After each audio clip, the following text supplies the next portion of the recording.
And now, without further ado, Mike Atkinson and Plumerias.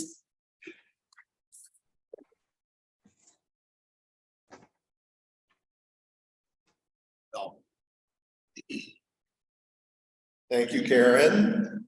I'm a little less meek and mild as Dave, so you shouldn't have a problem hearing me. Glad to be here. I was remembering, I was here 5 years ago, and then I was here 7 years ago, but you weren't here, you were at Del Mar.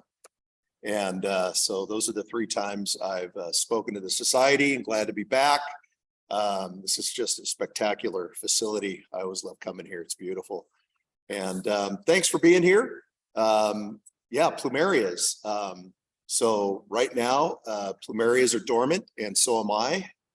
I have to do it after, 9 straight months of farming and working with them and teaching classes. So my dormant season is during the winter as well, and it's been nice. But we got to start thinking about when they wake up and what we're going to do. So tell you a little bit more about myself.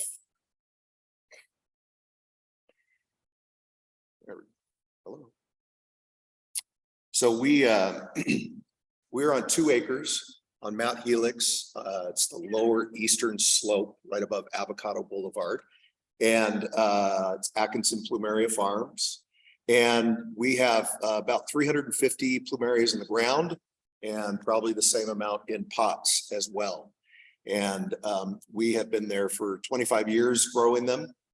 And we kind of passed the attic sign a long time ago on the freeway. That was never a problem for us acquiring, and we love doing it. And of course, social media and all of that has helped with that, as you get to know people all over the country and all over the world. And that's been a fun experience. We grow quite a bit to be able to propagate and sell later. And then we have 2 large sales at our property twice a year. So we'll do one in April. That's our cutting sale. And then we do a plant sale, usually end of September, beginning of October. I think it's the first weekend in October this year. And we have about 15 different vendors. So 12 of those are all Plumeria vendors. So you get a big wide range, a big variety of them. And we have a lot of fun. So Karen, I don't know if you could pass the orange thing right there in front of you, and you could sign up on our email list. We send out information periodically on our events, our classes, all that, plus growing tips as well in our email. Folks at home, just go to atkinsonplumeria.com and you can sign up on our email list there. The other services we offer is we not just sell plants and grow them, but we offer tours. And since most organizations do their tours in the spring when they're not blooming, I talked to Dave and to Karen, and I think we're going to host a private tour for members in August. And so they'll get information to you about that. We did it with the Master Gardeners last year. It worked out really good. And I'll kind of end it by doing a little class. We'll talk some more, do a Q&A. But boy, they'll be just blooming like crazy. I mean, you're going to see thousands of flowers. It's something else. So, and then I also do in-garden consultations for people that want me to come look at their plants and give them ideas and help them out. And we also trim plumeria trees for free in exchange for the cuttings. So we have quite a few of those jobs set up here for the next 2 or 3 months. So that's what we do. That all came about because I got laid off right at the beginning of the pandemic. I'd been in internet marketing for 20 years. And I decided to kind of put all that stuff to use for us and created the website and became a full-time farmer. And my knees and my back has paid for it. But I love it. I'm healthier than I've ever been, in the last 20 years. And it's been fantastic. My wife always said that job's going to kill you, and it almost did. But this job isn't. It's just going to make me achy. So, but I love it. Anyway, so that is this is my gorgeous bride, Stacy. And she was the one that actually first got into Plumerias. And funny story, we live in the property that she grew up in. And her folks bought the house across the street from a gentleman who was a botany professor at San Diego State in the 40s and 50s, 60s. And he had an amazing collection of rare plants that they donated to the zoo. They went up to the wild animal park, whatever it's called now. And then, but they left a couple Plumerias and we loved them. They smelled beautiful, but we didn't know what they were. One Sunday, she jumped across their fence and grabbed a flower, put it in her hair. And we went to church and this guy walks up, says, "Oh, nice Plumeria." She goes, "What'd you call it?" So that's how we found out what it was. But he was one of the co-founders of the Plumeria Society. And he said, "Hey, we got a meeting this afternoon. Come with me." So she went, and that was it.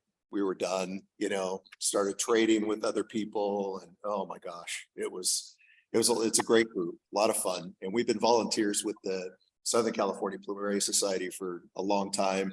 And they have huge events. They have the big Hawaiian Plumeria Festival, Labor Day weekend. About 10,000 people come out for that. And they have Hawaiian entertainment. They have food. It's crazy. It's the largest adjudicated flower show, Plumeria flower show in the world. And they have hundreds of blooms that are entered in the competition. I'd come just for that if I wasn't involved in it. It's just, you walk in that room and the scent just blows you over. So yeah, a lot of fun. So this is part of our farm. And just hold on one second. I'm gonna move this guy. So we have, like I said, we have 350 plants in the ground, and we started planting them, you know, about 25 years ago. And we really enjoy the ones in the ground. They thrive. They love being in native soil. And we have decomposed granite. That's as close as you get to Hawaiian lava soil, right? So they're right at home and do fantastic. So, but that's some of what we have there. We have all the different potted plants as well, and growing those in order to plant them in the ground and propagate them as well. So this is our website, atkinsonplumeria.com, and you can sign up now on the website if you want. And then there's all kinds of articles, videos I've done. I don't know if you guys saw the Plumeria episode on Nan's show on Growing Passion, which is the only show they've won an Emmy with. So, because it was such a beautiful show. It was so great, but it was fun. She came out and spent, gosh, a whole day with us and for the show. And it was really a lot of fun. So that episode is posted on our website, including other videos and articles, and then information on our events and sales and such. And that's the Plumeria Society website as well. They're going to have their cutting sale in Memorial Day weekend. And they have their first, they take November, December, February, or January off, and their first meeting is this Sunday. All right, let's talk about sensational plumerias. You know, when I meet people that are particularly plumeria growers, they've probably been to Hawaii, and the first thing they say, "Oh, the smell, it's so awesome." And that's what people remember. And they're beautiful, but it is that those scents are just amazing. And plumerias are all over the world. I kind of did a little search and found these different names for them. Plumeria, of course, which really you only really hear it called that in the United States. There's not many other countries that call it Plumeria. Europe, Australia, I'll call it Frangipani, and Flor de Mayo, and also Flor de la Cruz. You'll both find in Mexico, Central America, South America. It's typically what they call them. Puamelia is what they call them in Hawaii. Pua is their prefix for flower. So Melia is Plumeria. And then Champa is India. And I've met some wonderful growers in India. Man, they love the climate there. Tepanier is Tahiti, French. And then Pomelia is from Sicily. Sicily is a fantastic place to grow plumerias because they have a Mediterranean climate like ours, and so they do well. In fact, the largest plumeria nursery is in Sicily, and and the city of Palermo has a huge Pomelia festival every year. And then the last one I'm not going to try and pronounce, but that's what they call it in China. And so a friend, one of my sons went on a trip to China and actually sent me a picture. I have twin boys, and one went to China and one went to South Africa, and they were both sending me pictures of Plumerias. It was hilarious. So yeah, I mean, they're all over the place. It's pretty cool. So do Plumerias like Southern California? Here are some amazing gardens. This is out in Lakeside, the Herzogs. They're kind of the grandparents of Plumerias in San Diego. They've been growing for a long, long time.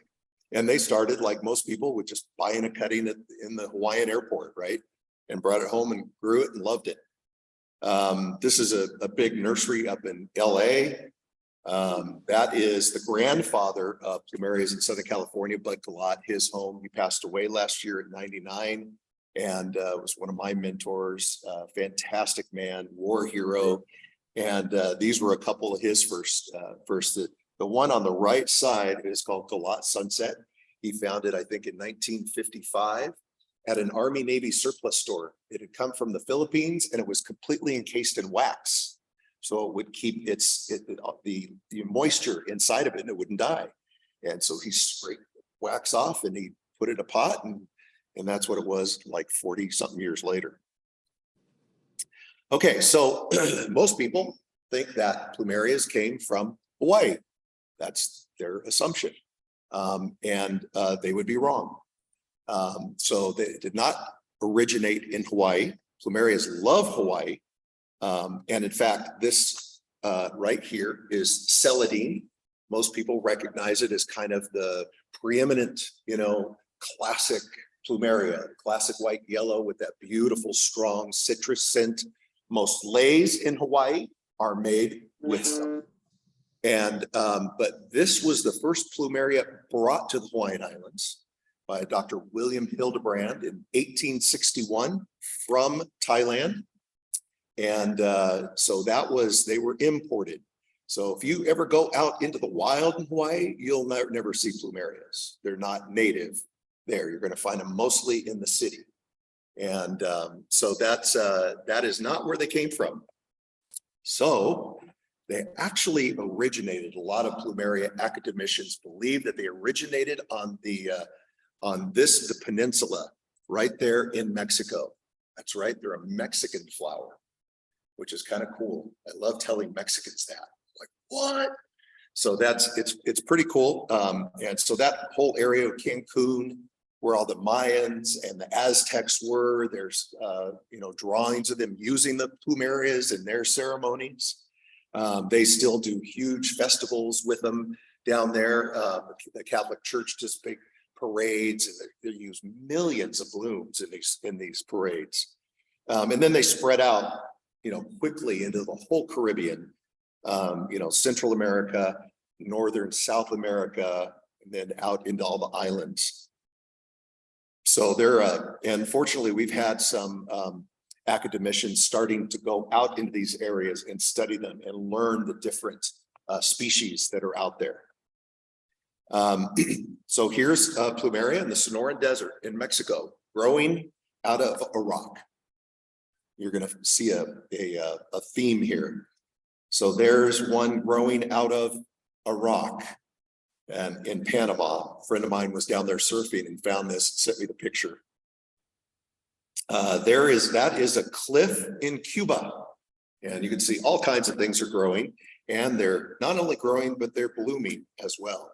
So they thrive in that because they don't like what people tell you, they don't like wet feet. And so if they're in a rocky environment, the water's just draining away. That's why they thrive in the Hawaiian Islands and all the other Pacific Asian islands, is because they have lava rock in their soil. So all that water that gets, it just drains away. All right, so the main species that we're used to is called rubra, which is what have all the different colors, right? And there's a ton of cultivars under the rubra species. But if in that area in the Caribbean, what you're going to find is mostly All other species, okay, and they figure there's 30, 40, all the other ones are white with a small yellow center. All other Plumeria species are white with a yellow center. It's only rubra that has all the colors. So for instance, in some of these you might recognize, this is P. obtusa, Plumeria obtusa, which is the Singapore white, very famous. You see it in Hawaii quite a bit. They like it because this is one of the only evergreen species. So it keeps its leaves over winter. And then Plumeria pudica, which is also called bridal bouquet. You can see this amazing, beautiful bouquet, and literally in the islands, they would cut it off and hand it to a bride. She'd walk down the aisle. And then also my favorite is Stenopetala. This is a fantastic, I love this thing. The first time I saw it, I was in Naples, Florida, going to a Plumeria conference, and a friend of mine invited me over to her home, and I walked up and there's a bush probably 8 feet wide at her front door. And this has one of the most powerful scents you will ever smell. Just knocks you on your face. It's amazing. So anyway, and just beautiful. I love narrow petals on Plumerias, and that's the narrowest to get right there. Okay, I'm not going to tell you anything you don't know, but in gardening, there are no guarantees, right? And that applies to Plumerias as well. All right, yes, they love the Mediterranean climate here, but it's not always perfect. You know, where they're from, it rarely gets below 65 degrees. So there's some adapting that has to happen, or learning which cultivars can handle the cold, right? So that's what I've had to do. Where I live on Mount Helix, our property kind of slopes down like this. And so it gets colder and colder as you go. And so I have to plant the ones that are not as tolerant up toward the top, and the ones that are down toward the bottom. And it's been a lot of, just figuring out which ones aren't going to make it. I'll graft some onto a strong root base to see if they survive. And 9 times out of 10 they do, and sometimes that doesn't even help. So there's some that I just can't grow because of how cold it gets. We're going to be 32 tomorrow night. We had a lot of 30s since November. So yeah. So you guys know that. But with Plumerias, again, probably like most plants, it's all about the roots. The roots are everything. And so the roots are what makes the leaves happy. It's what makes the plant happy. It grows like it's supposed to, and it blooms. Blooming is the hardest thing a Plumeria does, and it needs energy, and they get their energy from the roots. So everything we do on our farm is about building up the root system, and that's what we're going to talk about now. So Plumerias are trees. It's a good thing to remember if you plan to be around for 50 years or so. And you want to plant one and you put it next to the house, and it's going to take your roof off in 20 years. You want to know those types of things. So understanding that, number one, they're trees, but also they all have very different growth habits. More and more, especially from Thailand, more and more growers are developing dwarf hybrids, and they're fantastic, beautiful bushes or patio plants that you could have. So that's kind of the fun thing that's starting to happen. But some are super lanky, and some are more compact.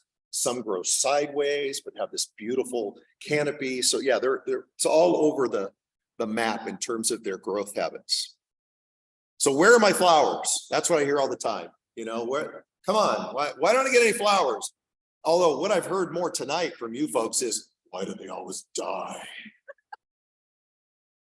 So we will look into that. So I've kind of, got this down to about 4 non-negotiables, 4 things that you really have to do if you want them to survive here in San Diego County. First one is well-draining soil. I'll never forget, I went to a nursery, which will be unnamed, and I was buying a gardenia, and only because that's my second favorite fragrance. And I asked the guy, I said, what kind of soil is this like? He goes, every plant likes well-draining soil except Plumerias. I went, oh, okay, thanks. And I walked away. I was not going to get into it with him. So he was wrong. They have to have well-draining soil because they don't like wet feet, right? We talked about that. So you have to have soil that makes, I mean, some of mine is so chunky, you barely see the water. You fill it up and it's gone within a minute. So that's really important, especially the colder your climate is. And I learned this from a guy named Scott who lives in Kansas. He's an insane man that grows plumerias in Kansas. And that's one of the things he learned. He said, if this is going to make it where it gets cold, of course, he stores them somewhere warm during the winter. It has to be chunky soil. It can't be compacted. We'll talk a little bit more about that later. And then full sun. Unlike most of your tropicals, they like to have a lot of sun. And again, this is about the roots, right? So the heat that hits the pots or hits the soil in the ground is what heats the roots up. The roots love heat. And when they have heat, it grows like it's supposed to grow and it blooms like it's supposed to bloom. So best scenario, full sun, 6 to 8 hours, as much as you can, okay? And still I have people say, you know, I don't have any of that. I talk to people with a balcony and it maybe only gets sun for a couple hours. And what I tell them is grow a white or yellow plumeria. They don't need as much. So that a lot of people, when it says on the Yucatan Peninsula, when they first came about, they were all white and yellow. And then some big dramatic thing happened and it changed the DNA and they started hybridizing. But those white and yellows were this is why they're the strongest ones there are. They root easy, they grow vigorously, they bloom like crazy. So those are usually the best ones to go for if you have a tough environment. It's a perfect starter plant for somebody that's never grown plumerias. So full sun as much as you can. Third one is little water. We were talking about that earlier. It is actually a drought tolerant plant. Can't quite put it in your xeriscape. It does need water, but it is definitely drought tolerant. So here's the thing, and you guys will get this more than other crowds, but there is no magic formula of how to water a plumeria, except never in the winter. They're dormant, the roots are asleep, and they don't want any water. And that may be why some of you are killing them, because cold weather, wet roots equals root rot. So they are very sensitive that way. And I've had plenty of people, I water them all winter, never had a problem. God bless you. I mean, that's great. I can't do that where I am just because of the cold. So, but definitely no water in the winter. And when you are watering, then you water them when the soil is dry. I can't say once a week. I can't say twice a week, every other week, because that is going to change based on the temperatures, right? So my 5-gallon pot is going to dry out a lot slower in April than it is in August. So I'm watering a lot more in the summer because the soil is drying out. So I'll tell you, you get that down, they're going to love you, seriously. And that is the number one biggest reason. Well, John Clement said, he probably said it when he was here at some point, the number one killer of plants, all plants, is water. Most people overwater their plants, period. And that definitely is the case with plumerias when they just don't want a lot. So don't spend that money unnecessarily. They just don't need a lot, okay? Just think it out. So fourth one. Yeah, so this is how we do it. Drench, dry, repeat. That's what I tell people. Drench the soil. They like to be drenched. Water coming out of the holes of the bottom. Good drainage. You want pots that have good drainage. And then let it dry out and then repeat. And then the fourth one is feed them. They are hungry plants. They do need to be fed. And they're kind of like me, they're not real picky about what they eat. So it really, you guys all have fertilizer at your garden. Use it, feed them just like you do your other plants. They need to be fed. at least once a month during the growing season. Okay, so they really, they just don't get enough from the soil to do. Now, if you do put them in the ground, those typically do a lot better because you have a natural food system there. And we sheet mulch all of our property. So, so that's constantly giving them, food as well. So yeah, they're hungry plants. So you got to feed them. And that's probably the second reason why I think that they die or they don't thrive. From talking to people, I'll ask, what's the last time you fertilized them? Is basically the answer. So it is important. Okay, how many plumerias are there? Well, it's uncountable. Is that a word? It is now uncountable. So the reason why is because when they have seed pods, it's like our children. Every one of those seeds is a brand new DNA, just like our kids. So plumerias do not bloom true. They don't bloom exactly like the mom or the dad. They're a blend of them, again, just like our children. Okay, so that's why you can't count them. And if you'll go, especially down in the Caribbean, and I haven't, a lot of my friends have, and they're out in the wild, and they see plumerias around, and they see all these little starts around there, all the seeds that have fallen from the tree. Every one of those is going to be a brand new plumeria. So, so you really cannot count. And of course, this was again the classic celandine. Look, all the different colors. You get pink, yellow, white, red, rainbows, but no blue, no green, no brown, no black. I can't tell you how many people have bought this plumeria right here, this blue plumeria, and but do not fall for that online. Amazon, you'll find them, eBay, everywhere. These shysters are selling them, usually out of some island in the Pacific, and then you get a white plumeria, basically. So, all right, what about fragrance? Again, it's the number one thing people talk about, the fragrance. And the cool thing is they all pretty much have their own fragrance. Their DNA is unique, right? So, and so every year, I told you we have this flower show that is judged, and one of the categories is scent.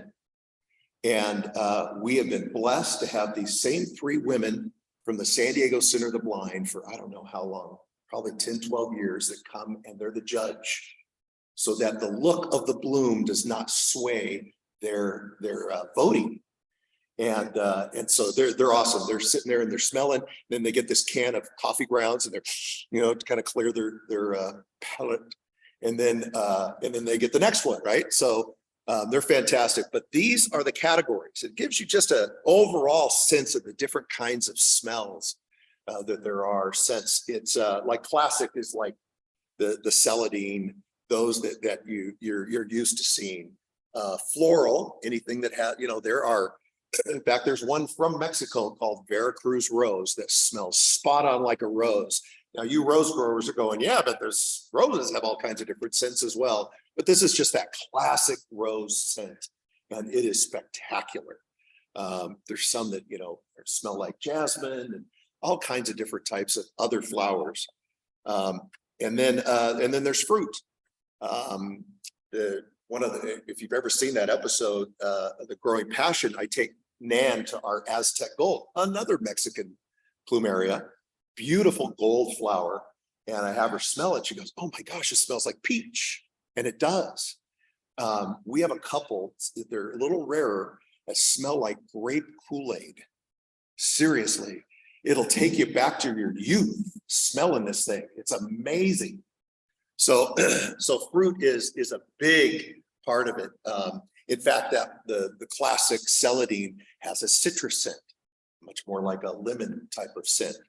And then you find some with spice.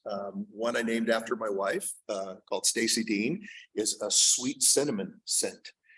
So you'll smell different spices as well. Then the other one is just strong and unique, which you just can't classify. It's just, I have one like that. Just, it's none of these. It just has its own unique, strong scent.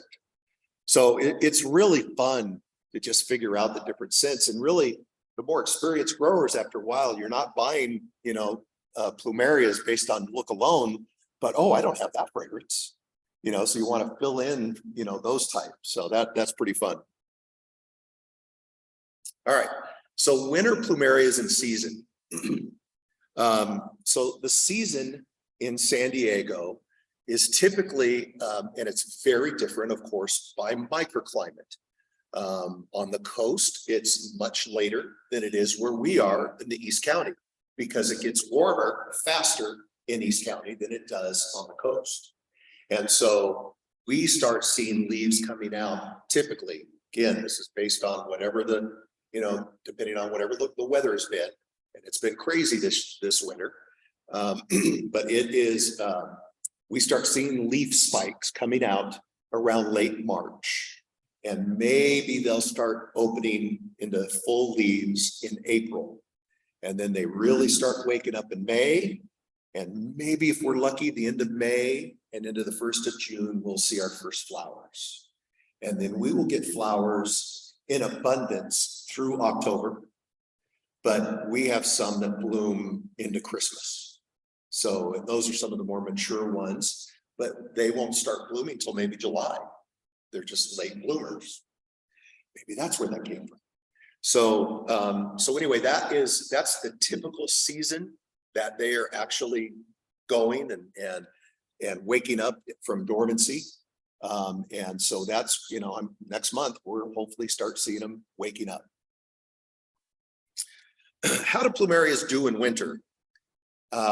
So like I said, they are not used to the kind of temperatures we have. And certainly some have adapted and they do well. And we've had some very good luck with many that we've had problems with by either grafting them onto a really good strong rootstock, like a white or a yellow, has really good roots, or we graft them on a very mature tree. So we have many rainbow Plumerias, we call them, that have multiple cultivars on them, all different colors. And so, so they can adapt. But this is actually Plumerias in the Dominican Republic in the winter. So you can see they lose their leaves. So why do they lose their leaves? So of course they are deciduous. And that's because during the season when they're awake, the water whips up through the roots, through the tree, and it comes out the branches and it wicks out, perspires, it's called transpiration. I say it just perspires out the leaves. So in their native habitat, in the tropics, in the Caribbean, the wet season is in the summer, dry season is winter. So they start seeing what's called photoperiod, the amount of sun in a day, which of course decreases through the year. And at some point they go, oh, we're hitting the dry season. I got to drop my leaves because I can't afford to lose any moisture, any water in the tree. So I'm going to drop my leaves. So that's why they do it. Okay. Obviously it's the opposite here, but they still have that behavior. So that's why they drop their leaves, is they just try to survive over the dry season in the Caribbean. Now I know people around the country, including my crazy friend in Kansas, who keep them awake all through winter. And so he has gone, this is not his, but he has gone so far as taking this light up here, and it actually travels to simulate the sun in August. Crazy man, like I said. He's a total science geek, and so he loves it. He's fantastic. So this is somebody, and they are keeping them all awake. This a picture I got years ago from a master gardener in Boston. Can you see what's outside the window? Snow, yeah.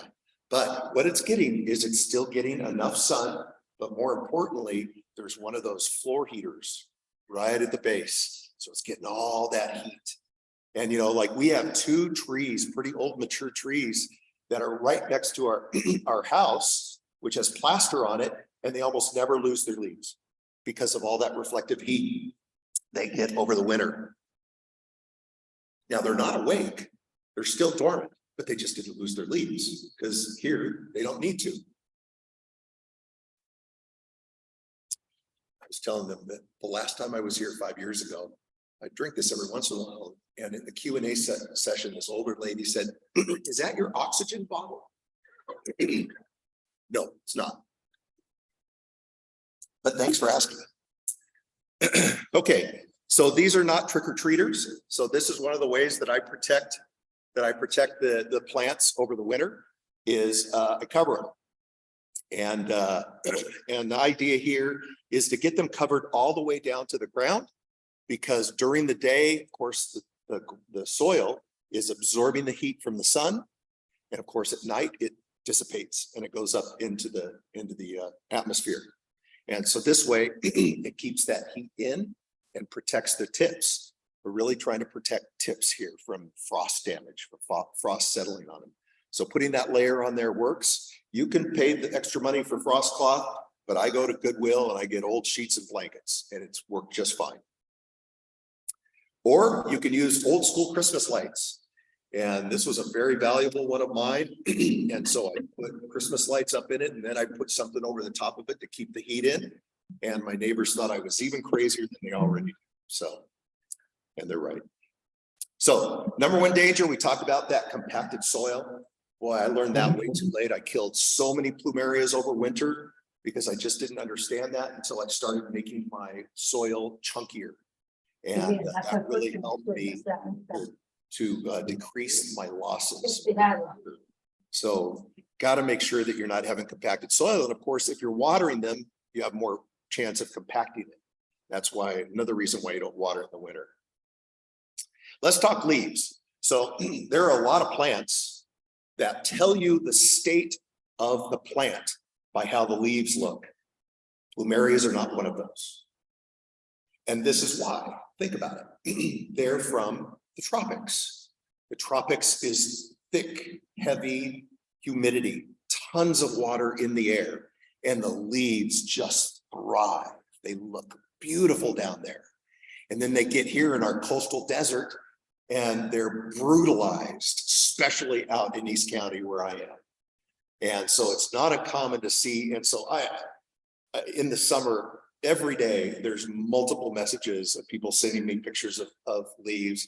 My plant's dying, and it's not, thank goodness. So, I mean, you get these kind of pictures and a lot of people think the one on the left is bugs. It is not. It's what it kind of crinkles up in the heat. Or you actually get a burn on the one in the middle. That is an actual leaf burn. It's got sunburn. It's not just for humans. And then you find that what happens is, see the leaves come out the tip of the branch, right? And they work their way down. And then they get down to a certain point and they die and fall off.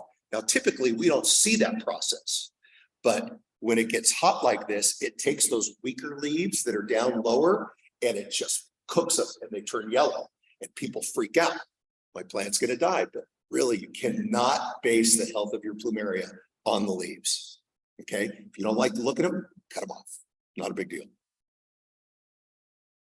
Now this is pretty cool leaf. We're seeing more hybrids of variegated as well. This is the original one called Maya. And this thing hardly ever blooms, and I don't care because the blooms are ugly. I only have it for the leaves. It's the only plumeria that I could say that about. All right, pests. Any pest that attacks your plants now can attack a plumeria. And as we know, pests look for weak plants. So it's always, I think, helpful. I'm not happy that they're getting infested, but it tells me this plant is weak. I need to put it on a regimen of extra feeding to try and get it to build up its roots and be healthier again. So all the regular things you do with pests, you're going to do with plumerias. There's only one pest that kills a plumeria, and that is the Plumeria stem borer. And that is mostly found in the Pacific Island area. The only one that I've ever heard being here was a guy who received one from Hawaii. and it came with it. So, but it is not here. It needs more humidity to live. All right, what about fertilizer? Man, you walk into that store, Walter Anderson or wherever you go, and just aisle of all this fertilizer. And I have a friend up in LA, probably the largest personal collection of plumerias in the country. And she lives up in LA, and her folks owned this huge area that they had it as a nursery, had two houses on it, and they passed away. They gave it to their two daughters. The girls weren't, they weren't going to be nursery workers, so they closed it down and they filled it with plumerias, hundreds and hundreds of plumerias, all in pots. And I'm like, guys, they're spectacular. They're beautiful plumes everywhere. What do you feed them? And they're like, well, it's easy. We have so many. It would break the bank if we went and got like real fertilizer. So we wait until, October, I think, when the Targets and the Walmarts switch over from a garden department to a Christmas department, and everything is half off. And they literally come with their baskets, and they just do this, and they dump them all in, and they just go to all the stores they can. So that's why I say plumerias really don't care what you feed them, just as long as you feed them. Now, I will give you a caveat that I have done that, and I found that this is formulated specifically for plumeria, and this has been fantastic. It's the largest plumeria nursery in the United States. They're right at the entrance to the Keys, so they're as south as you could get in Florida. Perfect, climate there. And he's developed this. It's a slow release plumeria fertilizer, and I love it. I put it on in March. I'm done for the year. It's fantastic. So I'm just putting in that little one. But other than that, Osmocote Plus, Rose, Orchid Food, again, whatever you have, use it. Just feed them, because they is hungry. Organics, most of my feeding is organics. Like I said, I put the bead fertilizer out once, but I'm feeding them organics all throughout the year. And that's both liquid and dry. And these are the typical ones: fish, seaweed extract. Was it Tony? You were saying how much it stinks. Yeah, it smells. And for us, it brings, raccoons and skunks and the neighborhood egret. And we watch it, and it comes over and sticks that long beak in the soil, and it comes back up like this, like, here's the fish. So sorry. But this stuff is fantastic. Plumerias thrive on this. I know many people that grow it with just organics, and they do very good. So this is straight from the devil itself, and you'll find it in just about every nursery. And if you ask anybody, this is, what do I get for plumeria? They're going to walk you up to this. And let me tell you why. It's because of that high middle number, which apparently works on other plants quite well, but it does not with plumerias at all. They like a nice balanced number, as much as you can give them. And it's really bad for the environment. Super bad. Phosphorus is what that middle number is, and it's not water soluble. It sticks in your soil forever, gets in the water, the city water. It's not good stuff. So stay away from this. Don't ask them. Just get something nice. It's got a nice balance number. And then feed your soil. This is the dry stuff that I use. And Patio Plus, since I've gone to a Kellogg product called Grow Mulch, fantastic stuff. It's got all kinds of poop in it. Plumerias love poop, so that does really well. The used coffee grounds, they love that stuff too. So and then so that's worm castings as well. Love worm castings. So that's what I spend most of my money on for feeding the plants every year, is on these organics. And then happy soil, of course, mix compost into your potting soil, and then top it with some mulch. That's why I use the Grow Mulch from Kellogg. Their Grow Mulch is fantastic.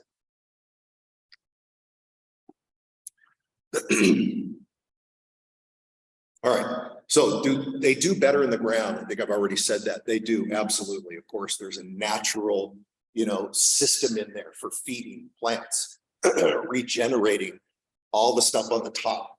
You know, all those studies they did in the 60s on roots, and they found so many of those roots went up to the soil, to the top of the soil to find dead leaves and such and feed on that. And so that's why we started sheep mulching. There's one area in our property, it was actually where the trick-or-treaters were. It was a horse corral for years. And we thought, man, that's great. The soil would be awesome. And we started working on clearing out all the bushes and all the crap that had built up for years. And we just found that the soil was rock hard because it hadn't been conditioned, hadn't been watered, nothing. And so we went and got a ton of mulch, covered the whole thing with about 4 or 5 inches. And in a year, it just completely softened it enough that we could plant in it. And that's why we do it everywhere. It just keeps that decomposed granite a lot friendlier to work with. So yes, they do much better in the ground, but you don't have to. There's a lot of people who don't have room for it. That's fine. They do fine in container plants as long as you do those 4 things. Feeding, very important. Because you know, every time you water, you're flushing the nutrients from your fertilizer out. You know, I've talked to one of the soil manufacturers. I went to one of their classes, and afterwards I said, okay, come on, tell me the truth. How long did, you know, because they talk about, oh, this soil has all this vitamins and these nutrients and da, da, da. How long does that last? I go, a couple months. So after that, you're starving your plant. All right, how do they propagate? I'm going to go through this kind of fast. There's more information on my website on how to do this. There are 3 ways to propagate in Plumeria. I'll spend more time on rooting because that's how most people do. So the important things for rooting successfully. Somebody said that they kill all the stuff they root. I think it was you, yeah. And so here's the important stuff. The longer, the better. At least at the Plumeria Society, they require at least 1 foot long, but really longer is better. And the longer it is, the taller it is, the best it is, because the wood ring in the middle starts getting bigger and bigger, and that's what makes rooting happen faster. So I sell a lot of what I call insta-trees cuttings, and they're big guys like this. You put them in the ground. Tony bought one last year, and but so the bigger they are, the better. Okay, so you don't want to be cutting them in the green of the branch. You want to get down where it gets darker, gray, tan color. So don't cut where it's green. Cut in that brown gray area. It goes really, because we're the newest, you know, growth is all super green, and then it gets darker as it goes down. And then make a flat cut. So what happens is if you make a cut at an angle, all of the hormones in the cutting go down to the farthest point, and it only roots down there at the tip. Okay, so keep a nice flat cut. All right, rooting hormone, don't waste your money. In fact, I was at Queen-Maca College today. They have a fantastic horticulture program there. I was talking to the director there. It wasn't 10, 15 years ago. We had their students do a study on rooting hormone, and they had, of course, a group that they gave nothing to, and they had all these groups that gave, I think they used 4 or 5 different rooting hormones, and none of them did better than no hormone, except one did the same. It's like, well, why do I spend the money for the same result? So don't need it for plumerias. What I prefer is sulfur, and you find this in all your nurseries. The reason why is because when I cut a branch, I take this, I put it in a little Tupperware, really, really thick, and then I just start doing this, and I'm, you know, hitting it hard and getting that to bunch up on the bottom to help stop the sap flow. That sap is life. The more it loses, the less chance that cutting is going to survive. Okay, that's why it's hard when you take cuttings from somebody. You don't know how they treated it, so I don't know how the health of that plant or that cutting. So that's why I use that. Plus, it's also an antifungal. It's a natural, sulfur is a natural antifungal. Callus. You do need to let it callus at the end. A lot of people say, yeah, just let it dry out. Dry out is the worst thing that can happen, because when it dries out, it shrivels at the end, and then that allows bad bacteria to come in when you put it in the soil. So you need to let it callus up, and that's usually put it in. Actually, I've just sat some out, and you put a saran wrap around the base. Just close it up, you know, with a rubber band or whatever, And in a couple weeks, you'll see this callus start to form. And it kind of looks like a walnut, you know, and and that callus is what, just like us, you get a callus after working in the yard, right? What's it doing? That callus gets hard over there to protect your body from not taking in any bad bacteria and such. Same with this. That's what it does. So callusing is a really important step in the rooting process. Black nursery pots, you'll find that most of your growers use them because they absorb the heat so much more, and they get so much more heat on the roots. No water, absolutely no water in the rooting process. Okay, super important. Why? The only reason why a plant needs water is because it has roots. They don't have roots. So you're wasting your water and you're increasing the chance that it will rot the cutting. So no water until it starts putting out full leaves. Then you know it's rooted and you can start watering it. Fast draining soil, we've already talked about, super important. Pot rooting, it needs heat, not sun. So what's happened is when you cut that branch off of the mother tree, you took it away from all of its immunity and its food and the water, everything that it would get from the mother tree, including the ability to fight off sun damage. So you put it out in full sun, you increase the chance of burning that cutting. So it needs heat. A lot of people put it on a concrete floor, like in a covered patio. So that concrete gives it that heat on the bottom, right? Mist it with water periodically. You're not going to put water down in the soil, but mist it off. That's going to help it. It will absorb that and help it to survive longer. Do not water until the leaves have opened. Then you can water and feed it just like we've been talking about. Put it in partial sun for maybe the first month or so, and then you can move it into full sun once it's got a more developed root system. So that's kind of the quick way. And then the other one is leave it in that pot for a year. Okay, let the roots get really built up in that pot for a year before you up pot. So I have real in-depth instructions on my website on how to. That's one of the second most popular page on my site. So, all right. So the second way is grafting. Who you see here is Ample Orangroge, who owned a beautiful nursery up in San Marcos for decades. And nobody had better plumerias than Ample. He was from Thailand. He really knew them well. And boy, he knew what to do. And he was the first person to ever graft a plumeria. In the early 70s, he went to a fruit tree grafting class at Miramar College. And he's sitting there going, I could do this with plumerias. And he did. And it was pretty awesome. So that was in the early 70s. And the word starting getting back to the original Plumeria Society in Houston. And somebody did a video. Remember those big old VHS, cameras? They videotaped him doing it, sent it to Houston so they could see, and they all got into it. So yeah, he's the first guy. And I'll tell you, it changes the way you grow. Like I said, it helps you to grow the stuff that's fussier growers, putting on a strong root base. And the stuff that takes longer to root, there's some that won't even root. Some of your really dark maroons and purples just won't even root. So grafting them is a much better solution. This is a classic V graft on the left, a slant graft on the right. Those are the two most common used based on like the size of the sign, the top part of the plant. This is a rainbow tree that Ample did about 40 years ago in LA. It's got 18 different cultivars on it. This was like the first rainbow tree ever created.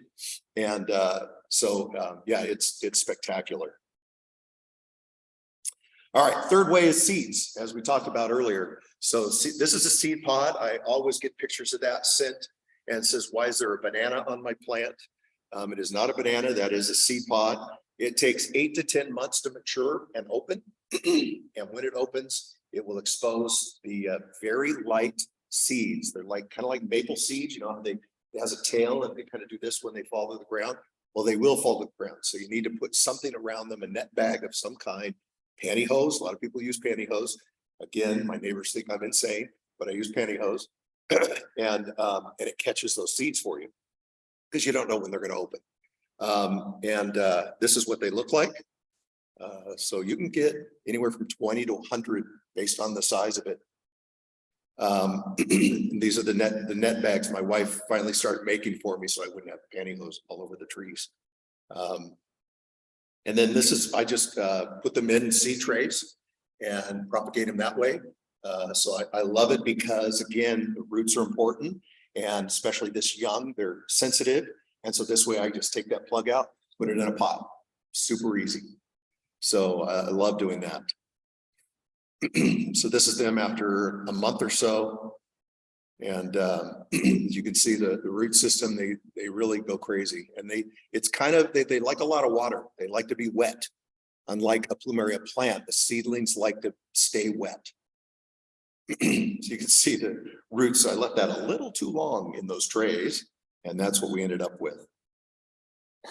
So then a lot of times I'll take them and I put them, I have a raised bed that I'll put the ones that I feel have a little more potential, and I'll put them in this raised bed and grow them for a couple of years. They are my #1 rootstock because seedlings have the strongest root system of any Plumeria, because it's an original root system. Those roots go all the way up the side, up, about 4 or 5 inches, whereas, cutting only grows some, around the base. And so it's the strongest one. And so it's a great one to put your fussy guys on because it's such a strong root system. And so I'll grow them in here for a couple of years, put them in a pot, and then I can use them as rootstock. So this is a fantastic couple. What I didn't tell you about Ample, he's actually at that time was the largest supplier of poinsettias in San Diego County, and even bigger than Ecke. And so every Thanksgiving weekend, that Monday after Thanksgiving weekend was as big, all the trucks would come and take all the plants off. And so he'd invite a group of friends up and we'd go through his greenhouses and see all the different kinds. So, so obviously it made for a great photo. This is a fantastic couple. They were with the Plumeria, one of the early growers of Plumerias in San Diego. And I just put that so you can see them. They had their first 2 Plumeria plants, and they had a Samoan fluff, which is a white, one of the most popular whites in the world, and a really bright fluorescent pink named Kaneohe sunburst. And the Samoan fluff got a seed pod on it. They assumed not a lot of the Plumerias in the area, they probably are the mom and dad. And but I want you to see, going back to what I was talking about, that every seed is a different DNA. It's completely unique. And so what they did is they ended up with about 30 or so decent ones, and they planted them all in their backyard. And so when I went to their house, I went around and I'm picking blooms from each one of them. And I want you to see the variety from the same seed pod. All different sizes, different colors, different fragrances, everything, all from the same mother. So it's pretty fun. And that's why some people get hooked on growing seeds. But I gotta warn you, for Plumerias, it takes 5 to 10 years for the first bloom, and sometimes can take another 1, 2, or 3 years to bloom again. So it is a very patience stretching process. So I know, like the guy in Florida, he's done a lot of pushing of them, giving them a lot more fertilizer, and they bloom faster. But he's also in a much happier climate for them as well.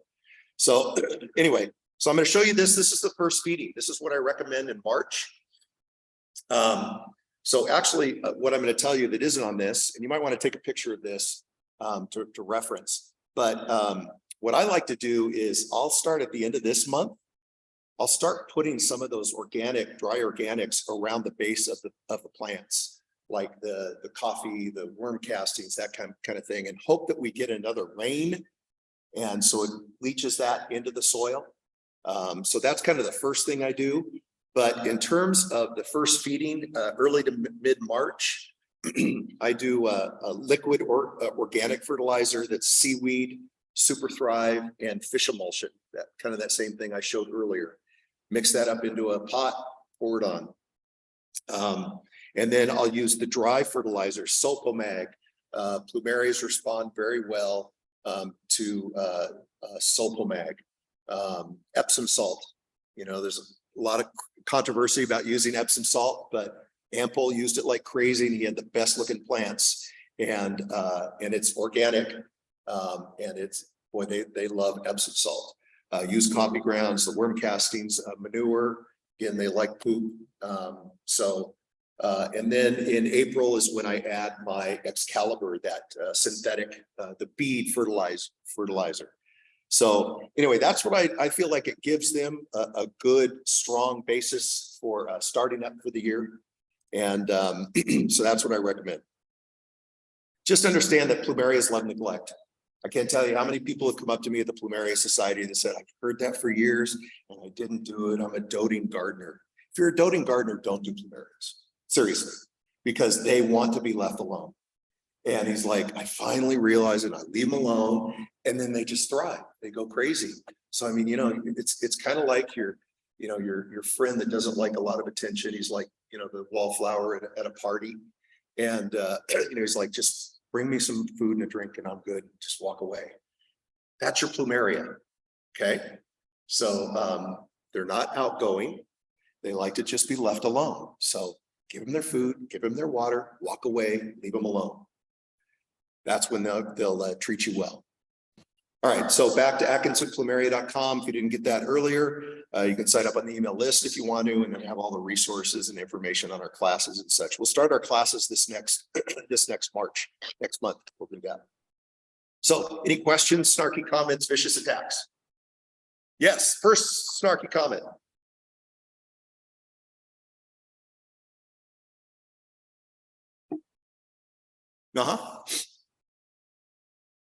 So it's not a covered. She has a Plumeria on her patio. She's concerned because of the rain, so it's not a covered patio.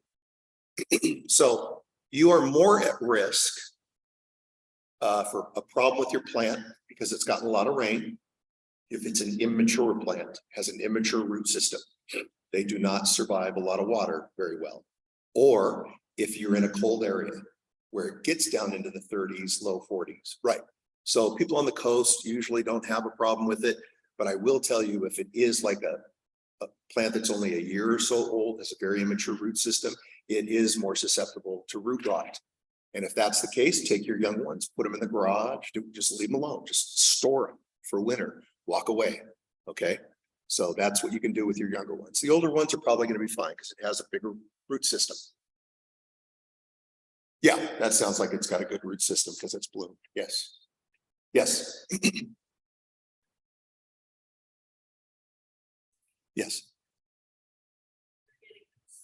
That's correct. They need nothing. You tell the. Yes, I'm sorry. Yeah, they do not need any sun in the winter when they're dormant. They don't need anything. So yeah, you can put them in a totally dark area and they're fine. I've got a couple. Okay, we're going to take a Zoom question. Back when you were showing the leaf with the sunburn, the question came on here, but then why are they being grown in full sun? Because what I talked about is the roots need all that extra heat. I'm sorry if you didn't hear. So they're asking why are we growing them in full sun if it hurts the leaves? Well, that's because the roots need all of that heat. I don't grow Plumerias for leaves. I grow them for flowers. And I know there's some people that are, you know, they want their garden looking really nice. And I get that. Cut off the bad looking leaves. Okay. But it's going to reward you by giving it that heat. Okay. Yes, in the back.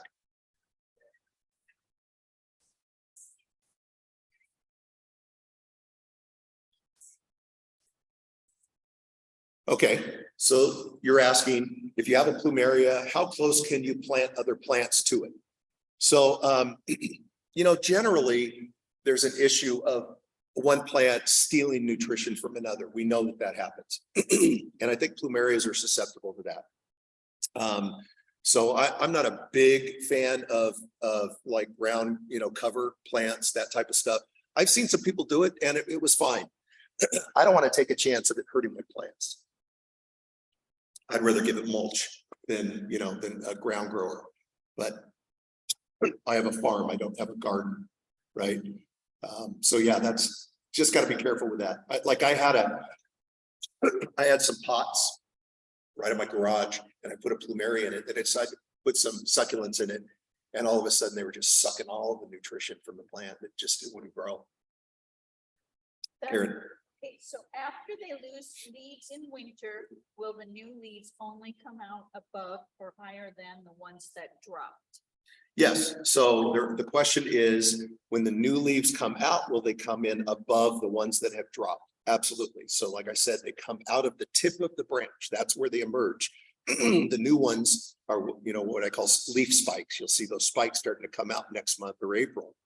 And, but something has happened this year. I don't know what it is. I want to talk to some of my other grower friends. I hope this Sunday at the Plumeria Society, I can talk to them about it. What I have noticed is, this year, for some reason, I have much more leaves on my plants. The ones in the ground, ones in the pots, they don't have any leaves. But the mature ones in the ground have a ton of leaves. And the only real difference this year is a lot of rain. And I don't know if that's affecting it. I'm not sure how it would affect it, but it's a amateur, guess as to what it is. So anyway, that's kind of the weird thing, but you just need to know that if you watch, they're dormant or in some form of dormancy because they're not putting out those new leaves. They're not going to start until they see more sunlight in a day, which happens around March. Dormancy is a year-round 12-month process. Okay, so it's slowly waking up and then it's slowly going back to sleep after the summer equinox, right? So that's really important to understand. Yes.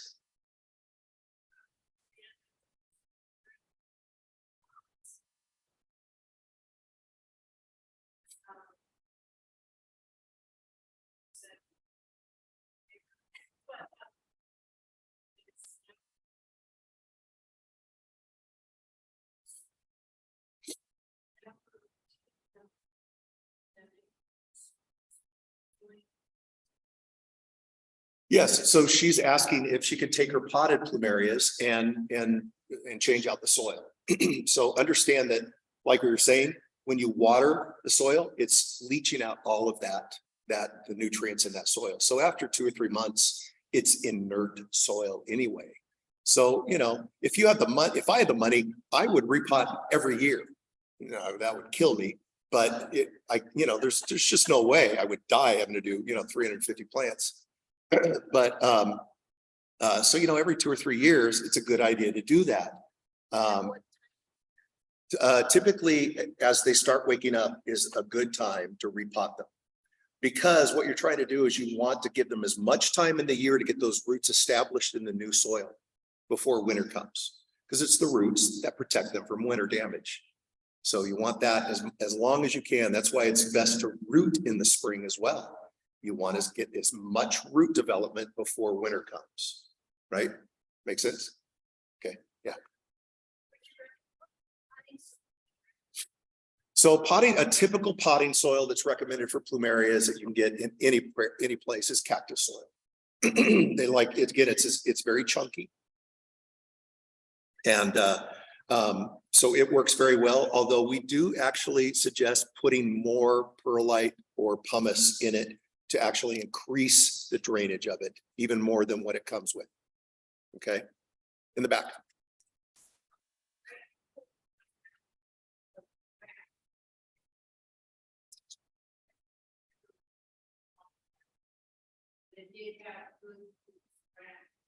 Nice. That's a good question. Is it a taproot plant? So in studying Plumeria seedlings, it has a taproot. It's the first one to come out. But after 2 or 3 years, it basically disappears. But we have dug up large trees that seem to have a taproot. I don't believe it is. It's just a large root that happened to grow in that middle section. We took a tree out this last year that was probably 23 years old. And man, we had to dig so deep to get that root out. But I doubt it was a taproot, because taproots are only on seedlings. They're not on ones you've rooted. So seedlings are the only way you're going to see a taproot. Do the roots, actually the roots are very shallow and they stay very compact. They don't go outside of the root line. And so a lot of people do plant them next to their house. Because the roots will not be invasive. It won't break up the sidewalk or anything. So it's actually one of the reasons why they're so easy to transplant, because they have a pretty compact, root system. Yes, sir. Comments.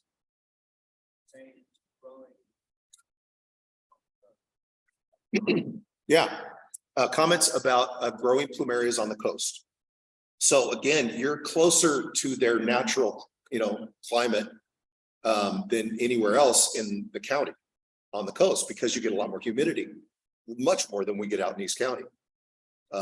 My uncle's mother was pure Hawaiian, lived in Point Loma, almost never watered hers, and they were all mature. But there's just so much water in the air that she didn't have to worry about watering it very much. So it's a great place to grow them.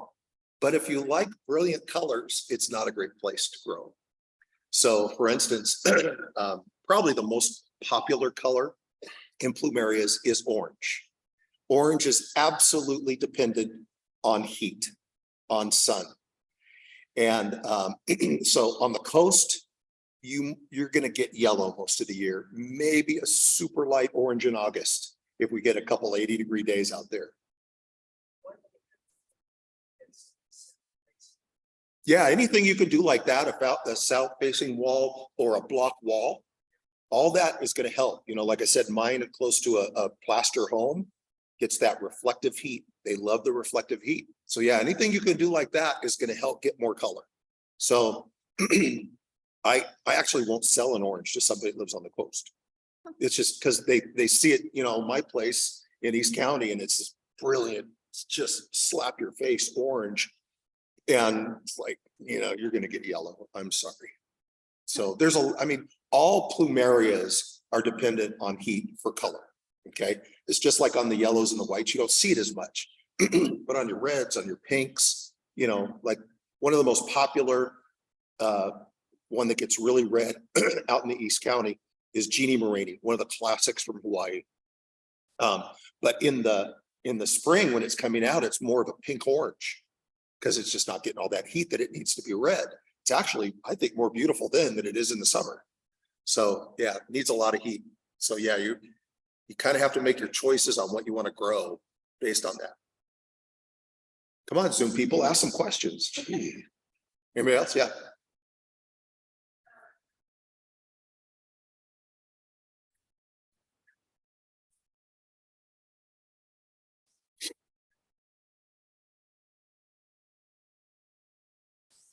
Yeah. So she's saying that she looked up, because I was talking about it's going to be 32 tomorrow night. She looked up in Claremont, it's 37, 38. Yeah, if it gets in the 30s, you might want to do a little extra. You're probably not going to get frost at that temperature. I really don't worry about it till it gets under 35. Then you have a much higher chance of getting frost. That's the main reason you're looking at the temperature. We had one big freeze back in January of 2007.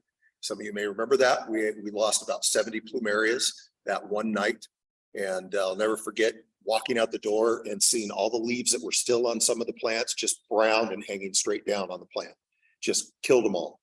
And but we get very few freezes here, but we get frost, at least on in the East County. So yeah, under 35 is really where you have to be the most concerned. The most important thing is when it's going to get that cold, you really don't want that soil wet.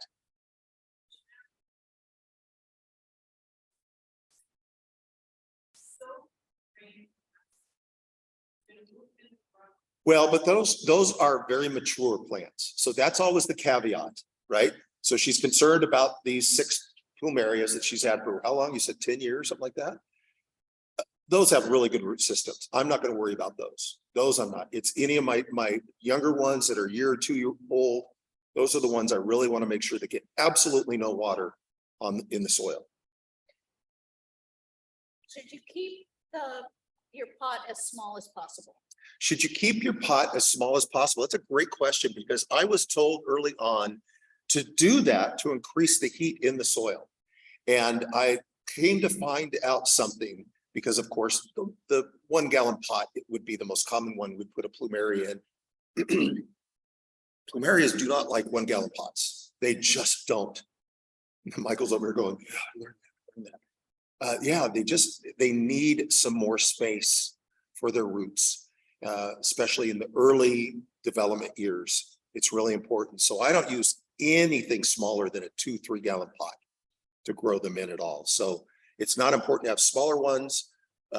Give them a little room. Karen? Well, how can I control the white fly pest that accumulates under the leaves on their plumerias? So white fly on plumerias, if you have hibiscus, you probably see that as well.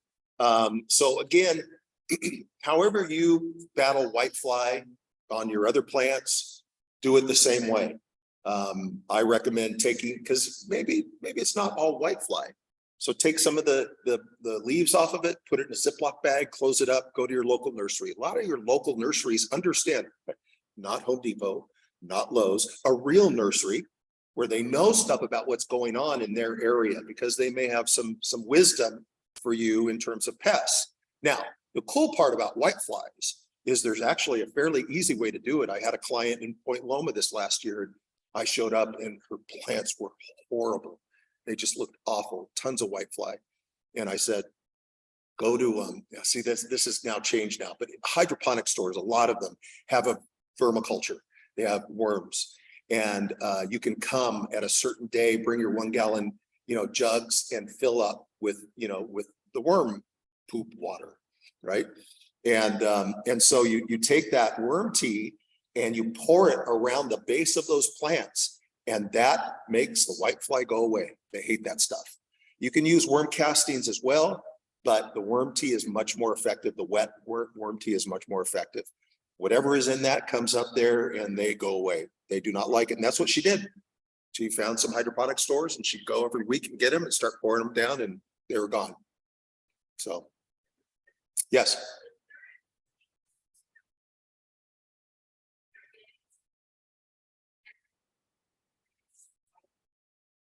So she's asking, is there any way to limit the growth, the height of them? And in your case, you told me earlier, because you can't take the leaves off, right? And I told her that, as I said earlier, that there are plumerias that have different growth habits. So there are some that are super lanky and some that are compact. And so trying to tell a plumeria to stop growing a certain way is like saying, change your eye color. It's in the DNA. You can't change it. So what I told her before is, you just got to hack off the top, those top branches if you want. Now, you say it's because you like to cut the leaves off.